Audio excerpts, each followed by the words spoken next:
غرباء غرباء غرباء غرباء غرباء غرباء غرباء ولغير الله لا نحمل الجبال غرباء ولتضيناها شعارا للحياة انتساب. بسم الله الرحمن الرحيم. ثم جعلناك على شريعة من الأمر فاتبعها ولا تتبع أهواء الذين لا يعلمون. هذا القرآن يوحدنا لطريق الخير يوجهنا. الله تعالى أنزله ورسول الله معلمنا هذا القرآن يوحدنا لطريق الخير يوجهنا. الله تعالى أنزله ورسول الله معلمنا إن الحمد لله نحمده ونستعينه ونستغفره ونعوذ بالله من شرور أنفسنا ومن سيئات أعمالنا. من يهده الله فلا مضل له ومن يضلل فلا هادي له. واشهد أن لا إله إلا الله وحده لا شريك له واشهد أن محمدا عبده ورسوله. أما بعد فإن أصدق الحديث كتاب الله وأصدق الهدي هدي محمد صلى الله عليه وسلم وشر الأمور محدثاتها وكل محدثة بدعة وكل بدعة ضلالة. أعوذ بالله من الشيطان الرجيم. بسم الله الرحمن الرحيم. ثم جعلناك على شريعة من الأمر فاتبعها ولا تتبع أهواء الذين لا يعلمون. حضار گرامی برادران مؤمن، به سلسله موضوع جمعه گذشته ما در مورد تجلیل از نوروز سخنان باقی مانده که چه دلایلی برای نه تجلیل کردن امی روز وجود داره یا نداره. این موضوع تقریبا خیلی موضوع حاد و تیز در بین جامعه ما در این روزا واقع شده. رسانه های خبری مفتی های خیلی زیاد پیدا کرده. صاحب نظرای ما و خبرنگارای ما مفتی جور شده. علمایی که عبارت حدیث هم خوانده نمیتونه و هم مفتی جور شده. این گپا خو قبلا وجود داشت، اما تأسف در اینجاست که امروز برای دفاع از رسوم جاهلیت و رسمایی که دین اسلام او را محو کرده، عام مردم، خبرنگارا، وزرا، معاونین میخیزن میگه کی به آدرس دین ای تجلیل نوروز حرام میدانه و این نادرست است. کسی پیش کرده نمیتونه. این بیچاره ها فقط سخنان یک عالم شاید شنیده باشه که او بیچاره ها علما هم فقط برای خوش کردن یک گروه و طایفه سیاسی، برای حفظ موقف سیاسی خود سخنی را میگه که این ملت در دوراهی قرار میده و فکر میکنه که البته امی علمایی که در رسانه حضور پیدا میکنه و میگه که هیچ نسی وجود نداره، بله به او کسانانی که به تدقیقات تفسیر کتاب الله و به نکته های باریک احادیث پیامبر علم نداره، حقشان است که بگوید که نص موجود نیست. چرا؟ این مردم ها خوب باید صراحتا کلمه را باید بیاری که اونجا پیامبر صلی الله علیه و سلم گفته باشه که او مردم روز اول حمل نوروز نامیده میشه. باز پیغمبر بگوید که روزی مجوسیاست، عید مجوسیاست باز بعد از او بگوید که شما شریک نشوید. اگر شریک شده این قدر وعید است. اگر اینمی کلمات تصریح نشده باشه این مردم میگه که نه دلیل وجود نداره. خب من به همچو علما اول پیشنهاد دارم یک سلسله شبهات اینجا من نوت گرفتم، انشالله ایره در اخیر جواب میگم. خب همین علمایی که داد میزنه که سند و دلیل وجود نداره، از همین علما دمی میز گردش سوال بکنه که شما پابند مذهب امام ابو حنیفه رحمه الله هستی؟ یعنی که تقلید دور انداخته، فقط پیروی از کتاب الله و سنت رسول الله صلی الله علیه و سلم داره. ما ببینم که این علما چی جواب داره. آیا جواب داده میتونه که همینطور بگویه که ما پابندی و تقلید شخصی را قبول نداریم، بلکه ما پیروی کتاب الله و سنت رسول الله صلی الله علیه و سلم هستیم و هرگاه دلیل از قرآن و حدیث ولو خلاف فتوای مذهب ما پیدا شود ما فتوای مذهب خدا میگذاریم و میرویم پشت کتاب الله و سنت رسول الله. باز خود نور علی نور است، اصل دین همیست و ما فعلا جنجال قطعی همی گپ داریم که بیای کورکورانه پشت اقوال ولو عالم خیلی بزرگ نباشه ما کورکورانه حرکت نکنیم، هر روا و ناروای از او را تایید نکنیم، بلکه ما دقیق پیروی بکنیم. اگر امام و عالم ما، مجتهد ما، بزرگ ما سند از کتاب الله و سنت رسول الله در کدام موضوع داشت، علی الرأس والعین، بسر و چشم دین است. اگر نبود باز دیگه یک طرف بریم. جنابا ما سوال میکنیم که با کدام مذهب شما یا ایسته که اعلان بکنی که ما پابند مذهب شخصی نیستیم. اگر گفته که نه ما پابند مذهب امام ابو حنیفه رحمه الله هستیم، دیگه انکار نمیتونه. از کتاب صفر مذهب حنفی شروع شده تا کتاب بالایش، اینطور کتابی که معتمد در بین امی مذهب حنفی هست نیست که حرمت نوروز بیان نکرده باشه. باز تو دیگه به این ملت جواب نداری که از خود فتوا بدی، فتوای عقلانی بدی، از کتاب لغت بدی، این فتوا را داده نمیتونی. تو باید مطابق بزرگت مذهبت نقل قول از او را بکنی به مردم بیان کن. سوال انشالله فهمیده. این شبهه ها که در تلویزیون ها و رادیوها تکرار میشه این را ما جواب میگیم. خب بزرگترین جواب است که هر کدام میخیزه رساله هم نوشته کردن و میگه که دلیل شرعی برای منع تجلیل نوروز وجود نداره. من میگم بسیار کوتاه فکری کرده. عید نوروز ولو که عید مجوسیان نباشه سیسته که در کتاب زردشتی ها امی عید ذکر نشده، اما پادشاهی که به نام جمشید بود عقیده زردشتی داشت، او آدم امیر تجلیل کرده، هیچ کسی انکار نمیتونه. و بعد از او عنعنه بزرگ قبل از اسلام در بین امی فارسیا و امی کسانی که خود منسوب به عقیده زردشت میکردن امرای این امی مردم امی عید وجود داره. تقریبا شبهای دیگه هم رفع میشه.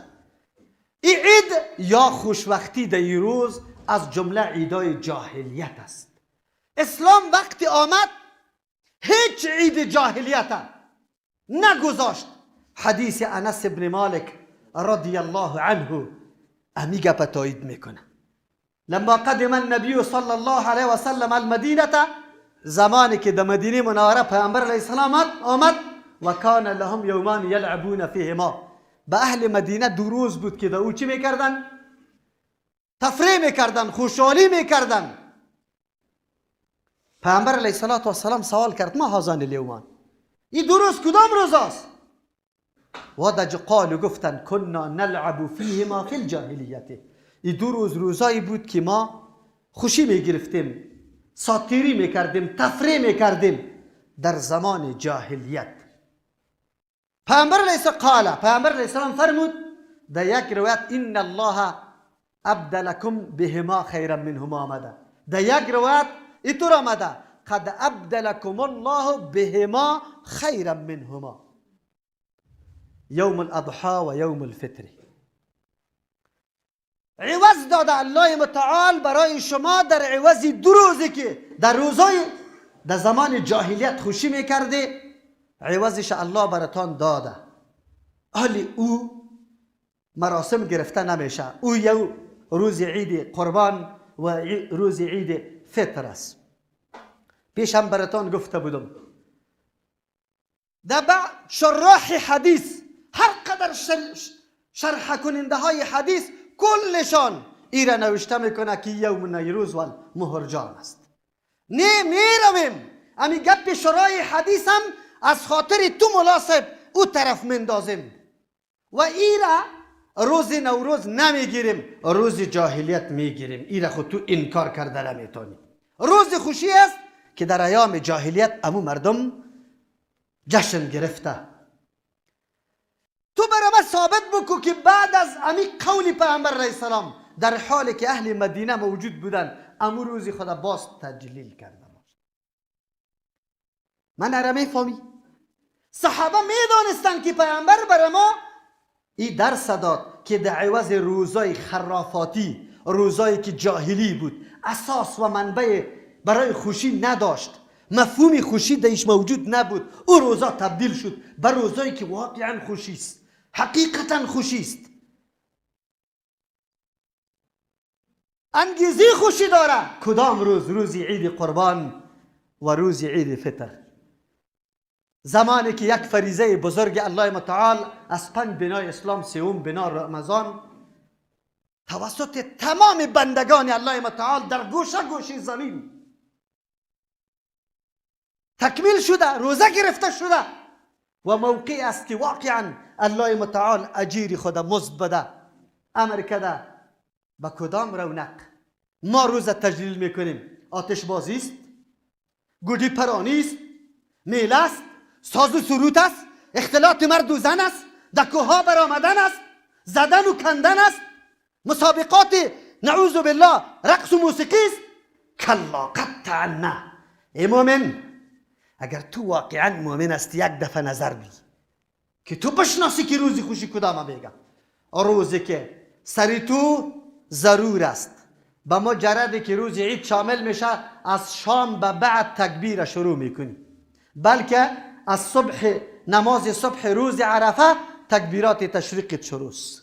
هر کس احساس میکنه بزرگی الله را، الله اکبر، الله اکبر، لا اله الا الله والله اکبر، الله اکبر ولله الحمد، ندا و آواز توحید الله از هر کوچه، از هر خانه، از هر دشت، از هر مسجد بلند میشه. این جدا گپ است که ما تو مسلمان، ما تو عالم مردم خدا حتی به تکبیر آشنا نکردیم، حتی همی قدر برش گفتن نتانستی. نه، این روز خوشی در یک نظام فوق العاده با حجاب، با عفت، با عزت، زنا و مردا در دشت میبره، اظهار شوکت مسلمان ها میشه، اونجا تکبیرات گفته میشه، اونجا 2 رکعت نماز خوانده میشه، اونجا خطبه ایراد میشه، وعظ و نصیحت میشه. قبل از اینکه تو نماز بخوانی باید صدقه فطرت در جیب مسکین مانده باشی. زمانی که از عبادت الله فارغ میشه، هر کس یکی به دیگه خود تهنیت عرض میکنه. او چی رقم تهنیت عرض میکنه؟ الله تمام عبادات تقبل کنه. تقبل الله منا و منکم صالح الاعمال. برادر مسلمانم، بیا درس بگی اسلام کدام روزی خوشی مقرر کرده؟ خوشی چه قسم است؟ خوشی به کدام عمل و به کدام بیانات و کلمات تدلیل میشه، برگزار میشه؟ تو برام بیان بکن. فضای صمیمیت و محبت استوار از مساجد بزرگ کلگی در دشت و بیابان جمع شده پشت یک امام اقتدا میکنه. یک امام، نشان وحدت، الفت، صمیمیت، عزت. تکبیر گوین از یک کوچه رفته از کوچه دیگه بیا الله اکبر. اگر سابق کینه و کدورت هم داشتی امروز بغل میدی. برادر مسلمان خدا، اینا میگه روز خوشی. دوم عید اضحاست. از تمام جهان مسلمان ها جمع شده.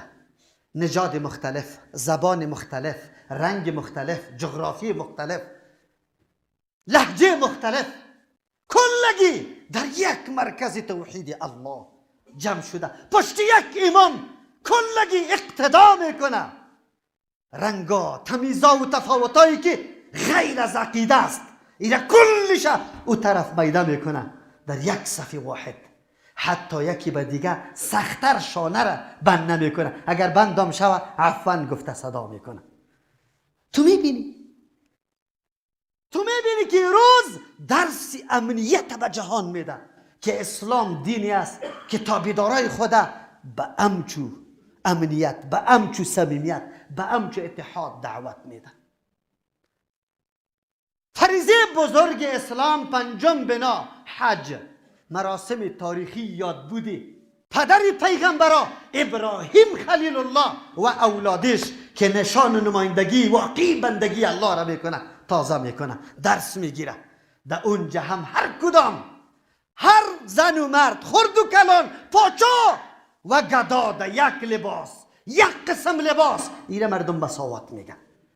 کلگی یک نعره میزنه لبیک اللهم لبیک لا شریک لک لبیک ان الحمد والنعمت لک لا شریک لک. کاش به مفهوم واقعی کلمات ملت ها آشنا می بودن، مقصدی کلمات درک میکردن، مقصدی حج درک میکردن که کدام پیام وزنناک و با ارزش قطع خود حاجی سای پس به وطن خود می آورد و به اقارب خود امو درسای توحید قصه میکرد.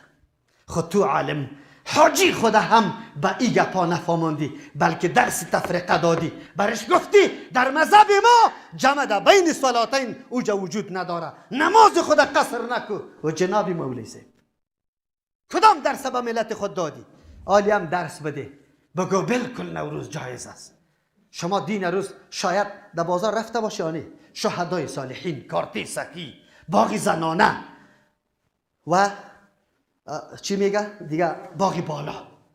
شما میدیده که کی بود، کی وجود داشت؟ راستی تا نبگه، بغیر از زنانی که نعوذ بالله اهمیت دین نمیدانه. نه از آبرو خبر است، نه از عفت خبر است، نه از نماز خبر است، نه از اجازه شوهر خبر است، نه از حقوق اسلام خبر است. آرایش کرده در اوجا و تمام فساق و فجار در گردشان فقط دوره میزدن. فیلم پوری بود، عکس گرفتن بود. مولوی صاحب در این فتوا تو، در این گناه تو شامل هستی، وزیر صاحب شامل هستی، جناب شامل هستی. اگر اسلام روزی خوشی داره، روزی منظم داره، داخل چوکات داره. نکو با یک فتوا یک سخن میگی الله اکبر، یقین بکو در تحترین طبقه جهنم میری تا میشی. بفهمی مردم به شرک دعوت نده، مردم به شرک دعوت نده. چند روپه تکه سبز با یک چوب چنار علم شریف گفتن ناره تکبیر جلوه میدی که یک مراسم اسلامی است؟ بگو، جواب بگو. شما علما هستی، بیایید خوشی و عید اسلام بشناسیم. اسلام چطور؟ اونجا مردم عیده، اونجا عید خوانده نمیشه. چرا؟ خود عید بود، تمام روزای خود را خوشی گیر کرده.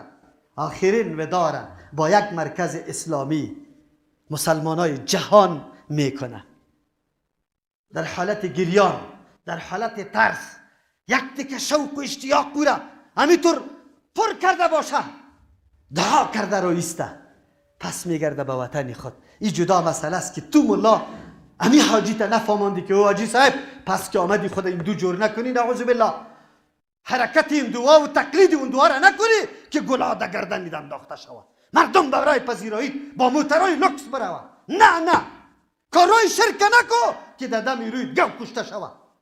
خدا آلی کالای سفید بپوشی به مردم معرفی میکنی که من از حج آمده. نه، فراسم الله را ادا کرده، حالی عاجزی بکو. ابراهیم خلیل الله، اسماعیل علیه السلام امروز شجاع بیت الله را آباد کرده، همو بیت اللهی که تو زیارت میکنی. قصد داری که یک دفعه دستم در بیت الله بخوره، وقتی دستای مبارکش او را تعمیر کرده و در آخر چی میگه؟ گلا در گردن نمیندازه، ربنا تقبل منا انک انت السمیع العلیم. درس برات میده، قبول کنیم دی دعا و حاجت الله متعال است. نه کارتی سخی، نه قبری سخی، نه قبری پیامبر، نه قبری ولی. بگو برام درس بگی. قرآن برات درس میده. ابراهیم خلیل الله به ذریه خود میگه الله را بشناسه، انک انت، یقینا تو ای ابراهیم خلیل الله نه کسی دیگه، السمیع شنونده دعای ماستی، آواز ماستی، فریاد ماستی، العلی حکیم علیم استی. حالات ما را میبینی با کدام نیت و مراد آباد کردیم بیت الله را. چه اراده داریم؟ تو علم داری. عالم صاحب، مولوی صاحب، مردمی تا آشنا بساز با دین اسلامی. دعوت به دین جاهلیت نده. دعوت به دین جاهلیت نده. عجیب است، بسیار عجیب است. جنابا در جواب میگن کجا تسری رفته؟ قیل از قیل. شیخ البانی صاحب گفته قیل هم النیروز و المهرجان. من میگم هیچ نباشه. شراح که ذکر میکنه ایره به طریق مثال ذکر میکنه که عیدای جاهلیت مثل کدام عیدا؟ عرب خود دین میفهمید، به مجرد که فهمید اسلام آمد رسومات جاهلیت باز در ذهن خود نآوردن، قطعا او طرف انداختن. بلکه هر امر که انجام میداد اول می آمد از پیامبر علیه السلام سوال میکرد. ثابت ابن ضحاک رضی الله عنه میفرماید، صحابی است، نظر گرفته که من یک شتر در بوانه، در مقام بوانه ذبح میکنم. همونطور نمیره که شتر کشی ذبح کردن خب کلام ثواب داره، باید ببرم همونجا ذبح بکنم. میآید پیش رسول الله صلی الله علیه وسلم. ای امتی محمد صلی الله علیه وسلم، تو امروز سوال از حدیث پیامبر کردی که در سفر کردن در سخی چی است؟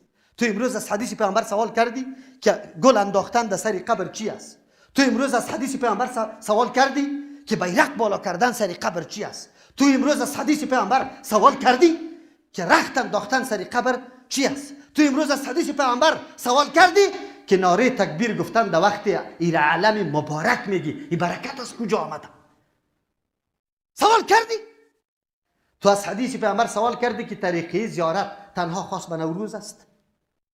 تو از حدیث پیامبر سوال کردی که اونجا اختلاط مرد و زن، در اونجا جیب بوری، در اونجا دزدی، هر فاسق و فاجر خب موقع برش میاثر است. همون کسایی که در قبر 70 سالا مسجد نمیشناسه بری از پیش سوال بکنی، اگر کلمه خدا درست خوانده تا نیست لیکن پاچا و مجاور ما زیارت است، دستای از او بوسه میشه. تو از حدیث پیامبر سوال کردی؟ صحابی خود سوال میکنه، میگه یا رسول الله اینی نظرت ان انحر ابلا ببوانته، من نظر کردم که یک شتر در مقام بوانه بکشم. پیامبر علیه السلام سوال میکنه قال هل کان فیها وثن من اوثان الجاهلیت، در جای کدام بت از بتای جاهلیت بود در کدام زمان؟ حالی خو هیچ نیست، حالی خو جزیره العرب است، حالی خو موقع شرک و آن چیزی که شرک است مکمل گم شده، حالت اسلام آمده. پیامبر علیه السلام سوال میکنه که اونجا بود ثابت یا نه؟ یک. قالوا لا، صحابه گفتن اونجا نه بود نبود. باز سوال میکنه هل کان فیها عید من اعیادهم، در اونجا کدام روزی خوشی جاهلیت چی بود؟ بازار جور میکرد، میله، فروش، خرید، زدن، کندن، نعوذ بالله، رقاصا، دخترها و زنان رقص میکرد، مردم برش نشسته بود یا اشعار میخوان، فخر قبیله ها و خودستایی ها شروع میشد. امروز شبکه های تلویزیونیتون تا دوبه میره، دخترها را میرقصانه، این لیشا برش نشسته سی مسلمان دمی روزی نوروز. امروز شبکه هایتون چی کار میکنه؟ جنابی مولوی صاحب باید بخیزی این مسائل رد بکنی. نوروز میگی عید مجوس نیست، طرفداری میکنی. گفتی؟ به می شبکه که پیش ما آمده بود برش گفتم که یکی سانسور نکو گپای مرا، چیزی گپای مرا نشر که، لیکن نشر نکرد، کلی گپای مرا قطع کرده بود.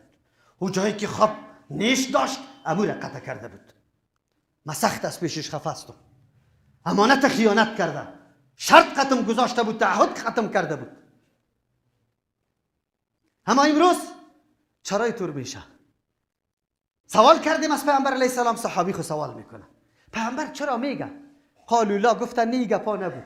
پیامبر اسلام اوف به نظر کن، نظری توافق کو پورا کو. چرا میگه؟ حالی امروز که صحابی اونجا میره بت پرست است چی؟ صحابی بت پرست است. آیا در اونجا که میله شده چی گپ است؟ خب میله خالی نیست. چرا میگه؟ پیامبر اشاره به یک سخن دقیق میکنه. کسی که به علم حدیث به باریکاتش میفهمه. هر ملا نمیفهمه. ملا لفظی حدیث گفته نمیتونه. مقصد حدیث فهمیدن یا خیلی دور گپ است. هر کس در تلویزیون ظاهر میشه خود عالم معرفی میکنه.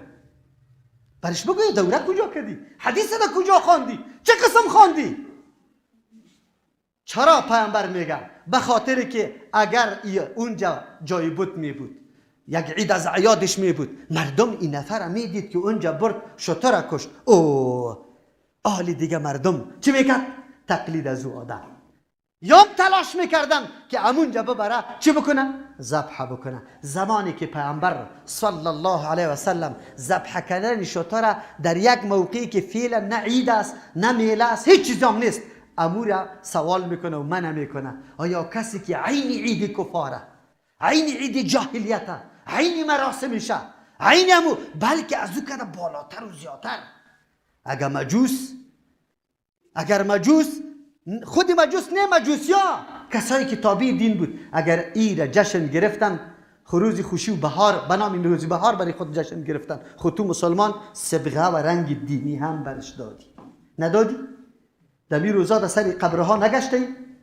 عقیده دینی است که در قبر دائم قبول میشه؟ در زیارت ها چی عقیده داری که حاجتم روا میشه؟ شروع و الولد در وقت بالا کردن بیرق و جندیت الله اکبر و ناری تکبیر نیست؟ این رنگ دین میدی؟ این مردم فریب میدی؟ کلا قطعا این کار نکن، این کار قطعا نکن. اسلام دینی ممتاز است، جدا از ادیان دیگه است. عنعنش، رسمش، فرهنگش، عقیده و کلتورش. از همون خاطر همیشه اسلام در تصادم و تکر با یهود و نصارا است. خب من گفتم پیشتر درک قرآن هر کس نمیتونه. در هر رکعت نماز خود ما چی میگیم؟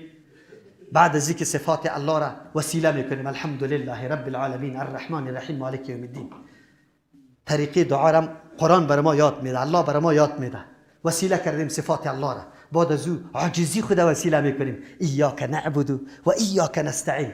بزرگترین و بهترین و مهمترین دعایی که تو برش نیاز داری کدام دعاست؟ اهدنا الصراط آل شما درک میکنه که چرا هر روز باید صراط مستقیم طلب کنیم از الله متعال؟ چرا اگر نباشه او مولا در اونجا شیشته، او خبرنگار در اونجا شیشته، او پیر صاحب در اونجا شیشته، او صوفی صاحب در اونجا شیشته، مرا هر روز گمراه میکنه. از همون خاطر تو دعا میکنی که اهدنا الصراط المستقیم، برای من راه مستقیم الله نشان بده.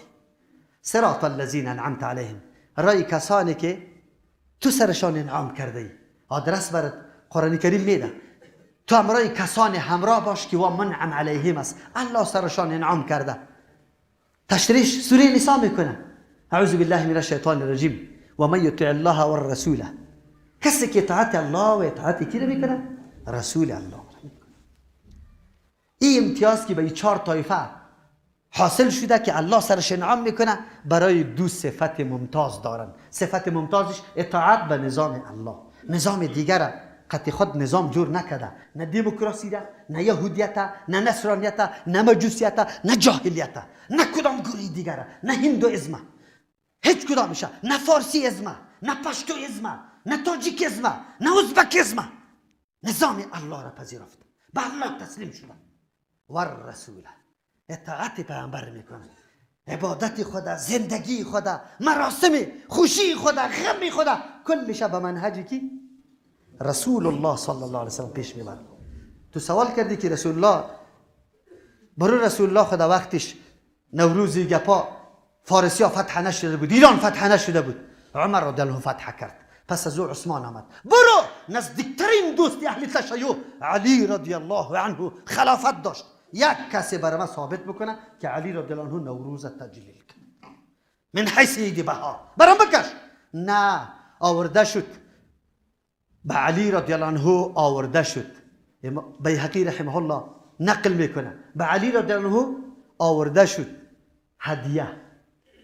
گفت ما هذه، این چیست؟ گفت هذا یوم النوروز، یا علی را یا امیر المؤمنین هذا یوم نوروزه، این روز روزی نوروز است، از خاطر ایده برات آمده.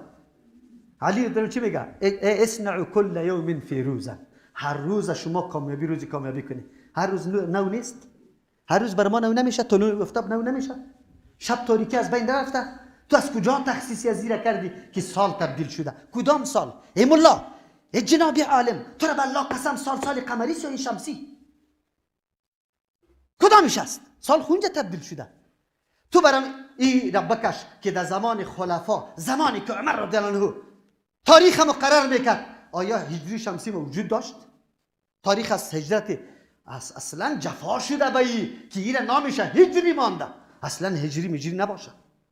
امروز چقدر تفاوت داره. عمر پیامبر علیه السلام چند سال است؟ 63 سال. با شمسی یا با هجری قمری؟ با هجری قمری. با شمسی پوره نمیشه، تکمیل نمیشه. تو عالم یک دفعه تحقیق کن. این جفاست با یکی از نظام های اسلام. جفاست که تو تاریخ دیگه کسا را بیاری جاگزین تاریخ قمری میسازی. اما اگر این تاریخ اهمیت بدی، قمری را بیخی ترک بکنی، با سخت و گناهگار هستی. اگر نه که او تاریخ هم زنده نگاه میکنی، برای تنظیم اموری از این تاریخ کار میگیری، باز وسیله است. وسیله استعمالش اگر در کاری خوب باشه خوب، اگر در کاری بد باشه بد. تو در کاری بد گرفتی، نوروز تو تعیین کردی یک روزه. خود جناب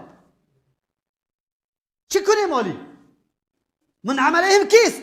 انعم الله علیه من النبیین و الصدیقین و الشهداء و الصالحین.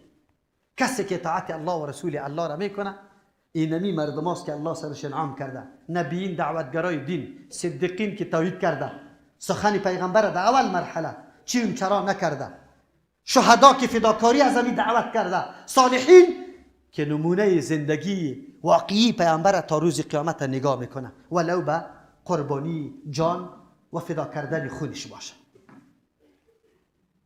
و حسن اولئک رفیقا. واقعا اینطور مردم امرا به خود بگی، برو امرا بگی برای خود. کی امرا گرفتی امروز کی امرا گرفتی؟ قطی خود برای خود کی امرا گرفتی؟ به مسجد رفتی؟ با تکبیر رفتی؟ با نماز رفتی؟ با حجاب رفتی؟ یعنی که همه چیزت هدر و بیعزت شد. کدامش؟ تو بگو برام. الله تعالی باز میگه من عملهم صفت ممتاز داره، غیر المغضوب علیهم است ولا الضالین. نه سرشان غضب کرده شده و نه سر گمراه هستند. ابدا اسباب غضب است. اگر یک سبب غضب هم در کسی پیدا شود، مغضوب علیهم است. اما زیادتر اسباب ابدگانه در یهود موجود است. پیامبر علیه السلام میگه یهود ابدا اسباب گمراهی است. هر کس که یک سبب گمراهی پیدا کنه او در جمله گمراهان میره. اما اکثر اسباب گمراهی در نصاراست. و طور مثال پیامبر علیه السلام بیان میکنه، برای ما و تو درس داد سوره فاتحه در هر رکعت که با او کسانی که مخالف دین اسلام است، نه در عنعنه، نه در رسم و رواج، نه در عید، نه در عبادات، نه در منهجشان قطعا شریک نشوی. یهود و نصارا خوا اهل کتاب هستند، دین از خو قرآن تایید میکنه. وقتی که از مخالفت بکن. روزی محرم عاشورا روزه گرفته میشه، سنت است. با پیامبر که گفته شد که بنی اسرائیل هم روزه میگیره، چی گفت؟ یک روز قبل، صوم یوما قبله، در یک روایت او بعده آمده، یک روز پیش یا بعد. چرا مخالفت بیان؟ دین ما روزی خوشی را منظم میکنه. آیا این دین ما؟ الله تعالی پیامبر علیه السلام چی میگه؟ آیات پیشتر براتون خواندم. اعوذ بالله من الشیطان الرجیم، سوره جاثیه آیات 18. ثم جعلناك على شریعه من الامر. بعد از امتهای سابقه، قومای سابقه، هر کدام برای خود شریعت داشتن، احکام داشتن که او را عمل میکردن، یا احکام آسمانی یا خود ساخته خود. در دنیا قوما پیدا میشه، هر کدام برای خود یک مجموعه از قوانین و اساسات داره که او را عمل میکنه. امروز هم نظام دموکراسی در نظام غرب و هم برای خود قانون اساسی داره، مطابق از او عمل میکنه. خو الله متعال پیغمبر خدا میگه تو را گردانیدم علی شریعه من الامر، به یک منهج دین، یک منهج خاصی دین اسلام یک منهج خاص داره، طریق عملش خاص است، ممایز با طایفه های دیگه است. فتبعها، فقط پیروی از اینمی نظام بکو، از این منهج بکو، منهجای دیگر را بگذار. اینطور نگو که فلانی مردم والا فلان کارا میکنه بسیار خوبش است. این جشن گرفتن چه گناه داره؟ طبیعت حرکت کرده. طبیعت حرکت کرده. کی حرکت کرده؟ تو خبر داری؟ او خاین در اولی خود حرکت کرده بود. امیالی سبزی در کجا رسیده؟ پندوکی گلی در کجا رسیده؟ نه دمی روز حرکت کرده. نعوذ بالله نکو که کافر نشوی. اگر تو عقیده داشته باشی که این حرکت طبیعت و گیاها و درختها فقط به روز نوروز تعلق داره، کافر میشه. الله متعال تعلق داره و وقت حرکت شروع کرده و مجردی که کمی هوا خوب شده، تغییری سال میاد، سردی میاد، یخی میاد، این گم میشه. الله رحم بکنه. بیا الله متعال پیامبر اسلام باز میگه ولا تتبع اهواء الذين لا يعلمون. تابعداری نکنی از خواهشات او کسانی که نمیدانند. مفسرین نوشته میکنه هر طایفه‌ای که در مقابل شریعت واقع میشه، مخالف شریعت واقع میشه، یاد جمله کیست؟ لا یعلمون است. سند نداره برای انجام امو عمل کردی خود، سند و دلیل نداره. پس تابعداری از واره نکن. از این کده بزرگتر تابعداری کدام است که ما رسوم جاهلیت فارس ایران اینجا نه تنها که خود مشابه کنیم، اینجا زنده کنیم. هفت میوه از واره اینجا زنده کنیم، سمنک اینجا زنده کنیم، هدیه بردن مسلم به پاچای جمشید میبرد اینجا زنده کنیم. توی علاوه دیگه هم کردی. نوروز مبارک. این برکت کدام است؟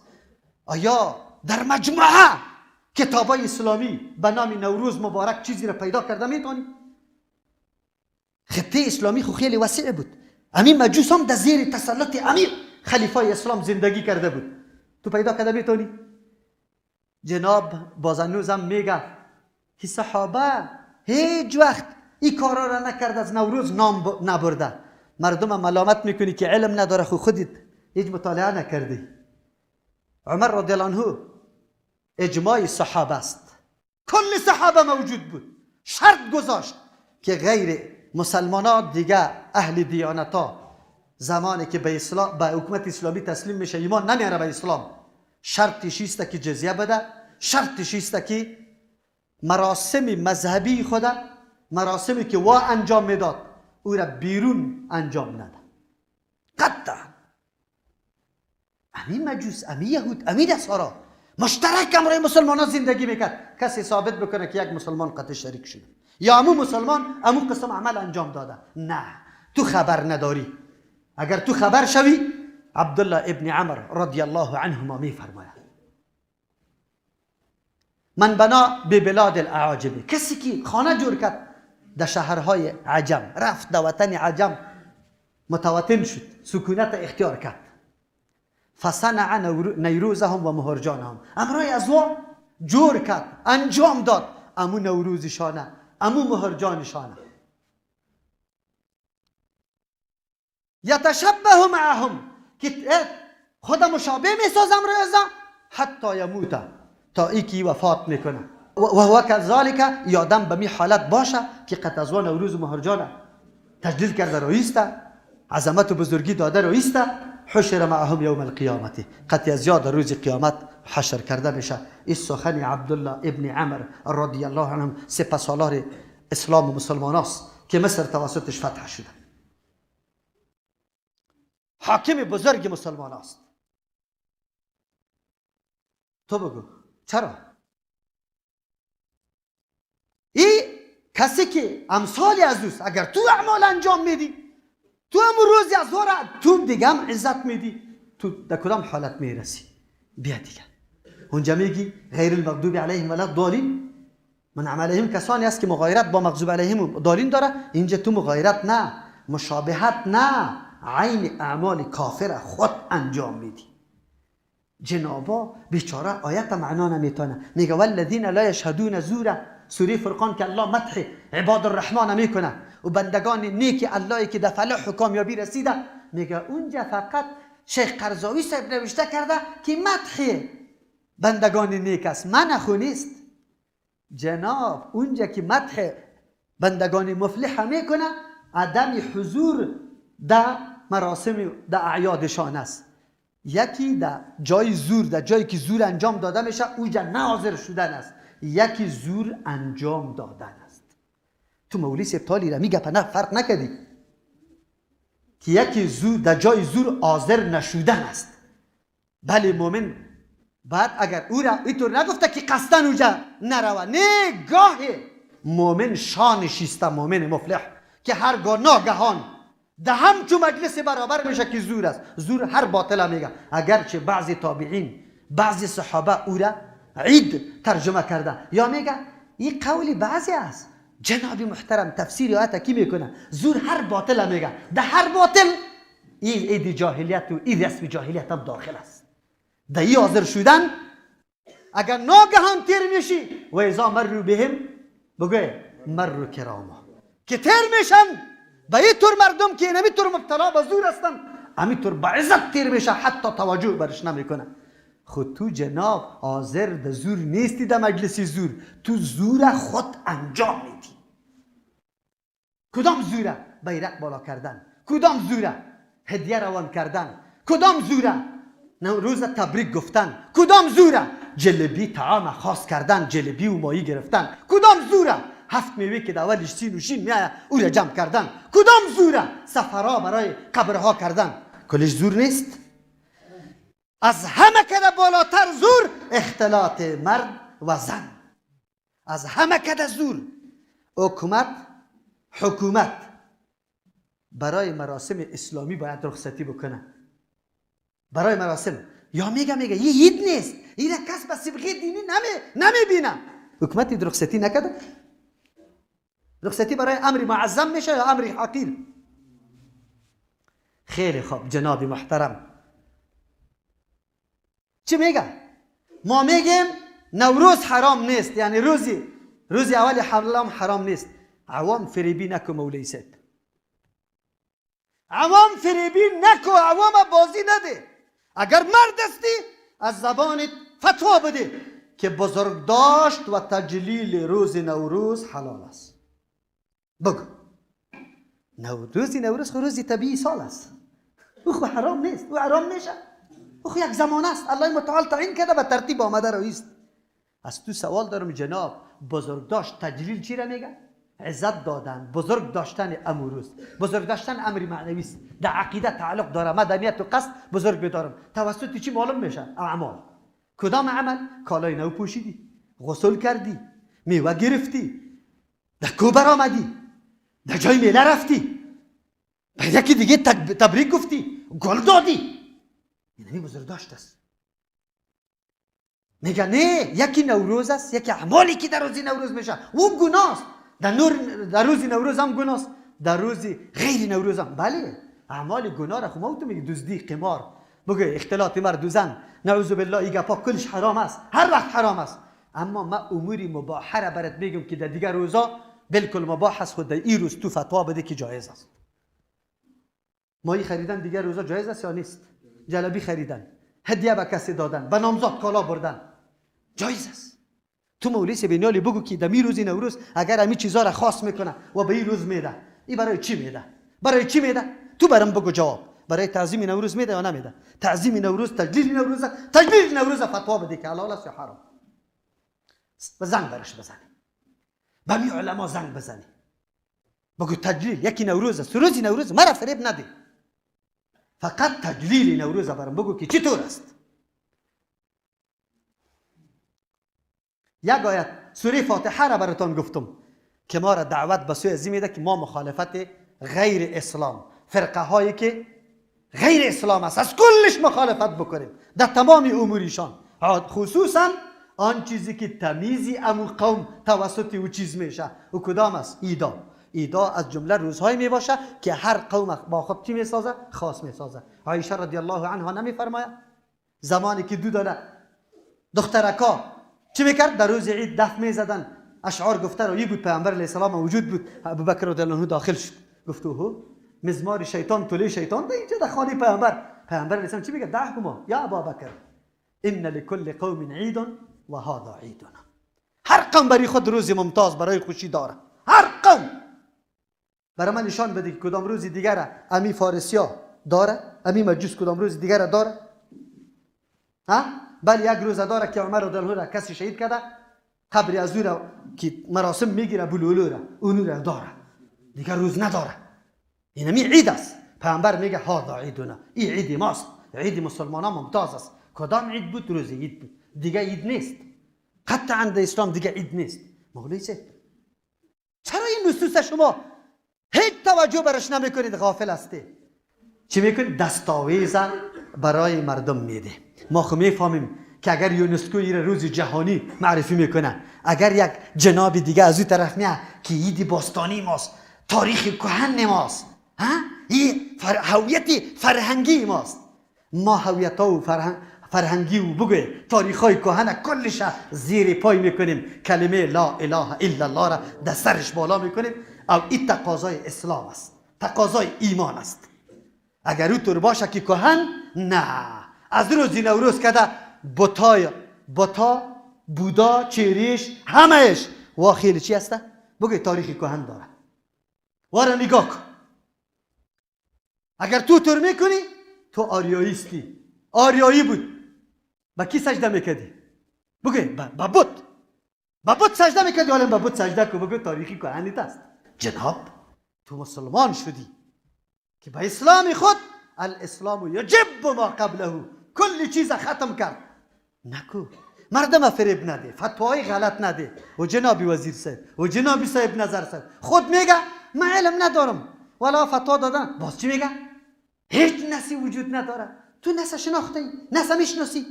تو کدام روز در ترجمه قرآن نشستی؟ تو را به الله قسم تو کدام روز در درس حدیث در کدام مدرسه و حلقه حضور پیدا کردی؟ اگر یک مجله و اخبار خواندی، از او یک آیت دیدی، تو مفتی شده نمیتونی. جناب تو حتی مقصدی هم آیت و حدیث نمیفهمی، چرا فتوا میدی؟ تهدید میکنی؟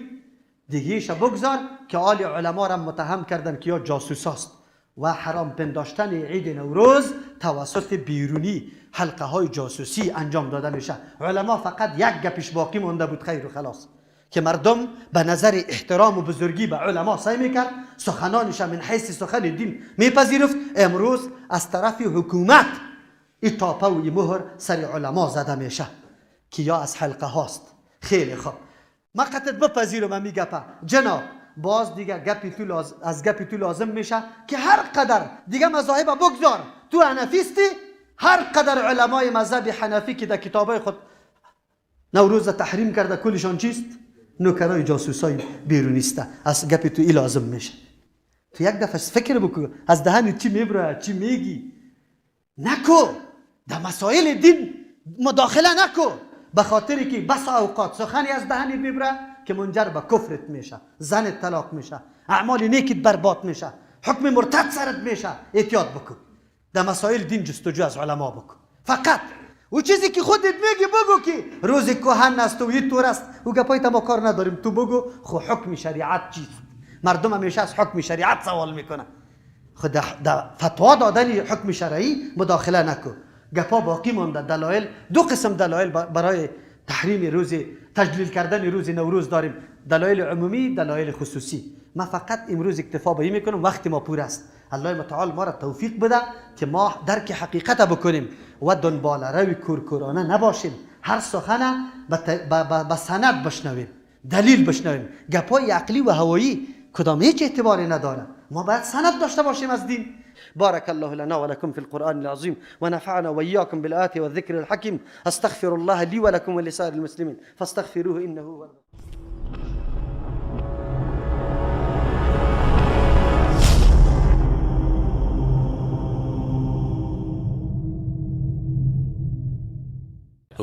غرباء غرباء غرباء غرباء غرباء غرباء غرباء ولغير الله لا نحمل الجبال غرباء ونتضيق للحياة.